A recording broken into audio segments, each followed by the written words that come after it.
pediatric neurosurgeon and 2016 GOP frontrunner Ben Carson has easily fended off most of the spurious attacks from the establishment press, but growing conservative outrage over the Carson campaign's recent announcement of support with reservations for Obama's deeply controversial Trans-Pacific Partnership deal may prove more tricky. Ironically, the Carson camp claimed Carson supported the deal, dubbed ObamaTrade by critics, as a counterbalance to China's influence just 2 days after the Obama administration publicly invited the brutal communist Chinese dictatorship and Russia's Vladimir Putin to join the TPP as well. Among many of Carson's conservative supporters, the pro-TPP position is likely to be a bitter pill to swallow, if it can be swallowed at all. The Obama administration has been promoting the controversial managed trade scheme as the most progressive trade agreement in history. However, despite the stigma of the progressive label attached to the plot by its own chief architect, top establishment Republicans, often ridiculed as RINOs among conservatives, have been instrumental on the road to making ObamaTrade a reality. Among other concerns cited by critics is the fact that the TPP regime, which brings together 12 governments including communist and Islamist dictatorships, creates supranational kangaroo courts and regulatory bodies that are purportedly superior to U.S. and state law and court rulings. It also opens the immigration floodgates, and according to U.S. Senator Jeff Sessions, RINO represents European Union-style global governance. But none of that appears to have fatigued Carson, who recently soared to the top of multiple national polls on the Republican Party presidential primary before announcing his support for TPP.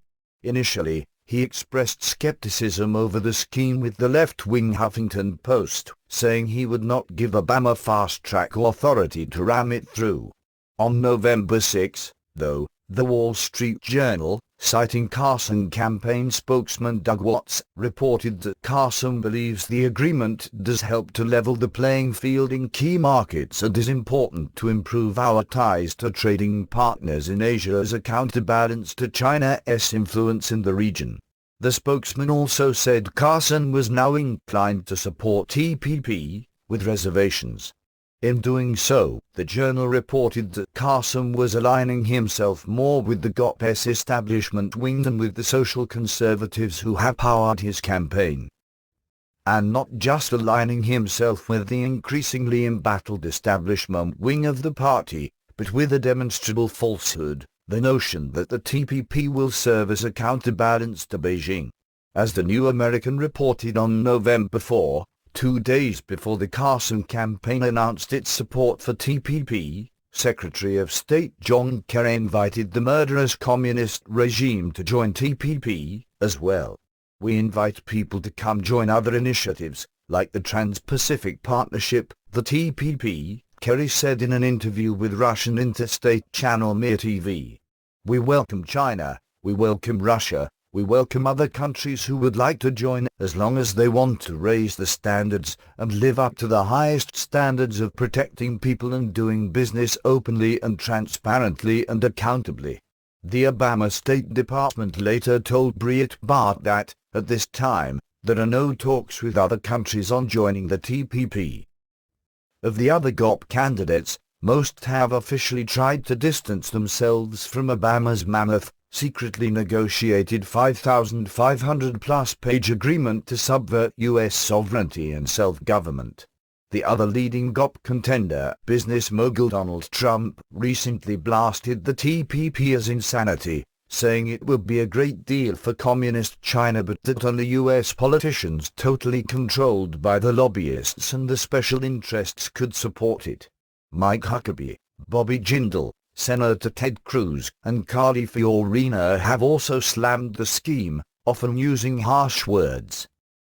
Senator Rand Paul, perhaps hoping to please the establishment wing of the party, shot his campaign in the foot early on among grassroots conservatives, libertarians, and constitutionalists when he called for Obama to prioritize the globalist TPP. He now says he opposes it. Even Senator Marco Rubio, who helped Obama get fast-track authority to ram the scheme through, has now distanced himself from it, perhaps sensing the outrage among GOP primary voters.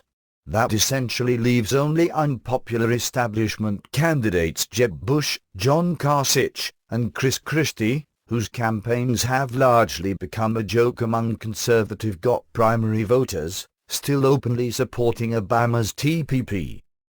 Among Democrats, both Hillary Clinton and Bernie Sanders have claimed to oppose the TPP. Sanders has been opposed from the start. However, Clinton called the scheme the gold standard while serving as Obama's Secretary of State, and few credible analysts take seriously Clinton's more recent efforts to distance herself from the U.S. jobs-destroying ObamaTrade agenda on the campaign trail. Now that the full text of the TPP has been released, it is becoming even harder for politicians, especially Republicans, to publicly support the pseudo-free trade scheme, which creates essentially a regional government over the nations ensnared in it. The text of the Trans-Pacific Partnership runs 5,554 pages, declared Senator Jeff Sessions, RINO, in a statement after the release of the agreement. This is, by definition, anti-democratic. No individual American has the resources to ensure his or her economic and political interests are safeguarded within this vast global regulatory structure. The predictable and surely desired result of the TPP is to put greater distance between the governed and those who govern. It puts those who make the rules out of reach of those who live under them, empowering unelected regulators who cannot be recalled or voted out of office. In turn, it diminishes the power of the people's bulwark, the constitutionally formed Congress. While much of the establishment media has been trying desperately to demonize Carson with phony non-scandals they invented, analysts said the attacks by the mainstream media have only made his campaign stronger among conservative voters, the overwhelming majority of whom distrust the left-wing national press to begin with. However, by announcing his support for the TPP, Carson may now have a real problem on his hands. Without the grassroots supporters who have boosted his campaign, Carson would never have become one of the top contenders for president. And yet, those same grassroots supporters are overwhelming and vehemently opposed to surrendering U.S. sovereignty and self-government under ObamaTrade.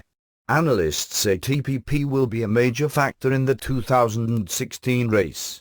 For Carson, that may be major bad news.